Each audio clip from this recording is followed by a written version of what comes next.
Nagsimula na naman ang isang bagong linggo at para mas maging handa lalo na sa pagpasok sa klase at trabaho, alamin muna natin ang magiging lagay ng panahon mula kay Pag-asa Weather Specialist Alzar Aurelio. Magandang araw sa ating lahat. Malakas na po ang amihan.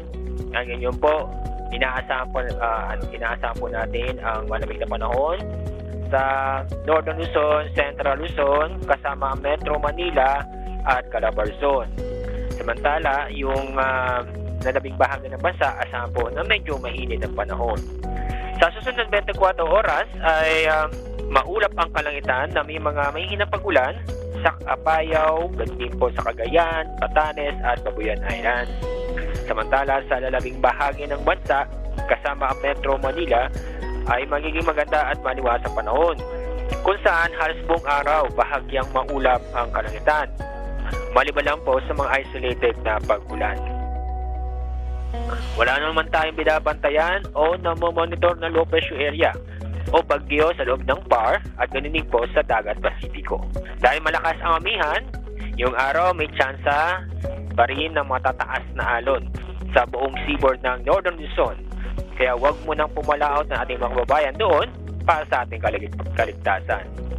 Wala man tayong easterlies, amihan lang po ang nakakapekto sa bansa. Sa susunod 3 araw, amihan pa rin ang patuloy makakapekto sa malaking bahagi ng bansa at inaasahan po natin lalakas ito. Ngayon po, Luzon ang nakapektuhan ng amihan. Pagdating ng Martes, bukas at Miyerkules, halos buong bansa na po makapektuhan ng amihan. Pero, bukod sa malamig na panahon, makakaranas ng mga kalat-kalat na mga pag-ulan. Kadalasan po may hina hanggang sa katamtamang pag-ulan sa silangang bahagi ng ating bansa. Tulad sa Cagayan Valley, Aurora, Quezon, Bicol Region, Eastern Visayas, at dito po sa parte ng Davao at Caraga Region. Narito po ang ating top 10 lowest temperature.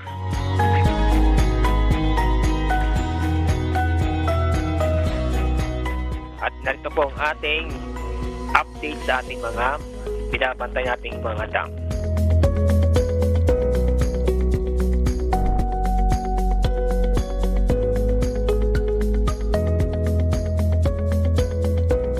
Yan po ang ating update mula sa Pag-asa.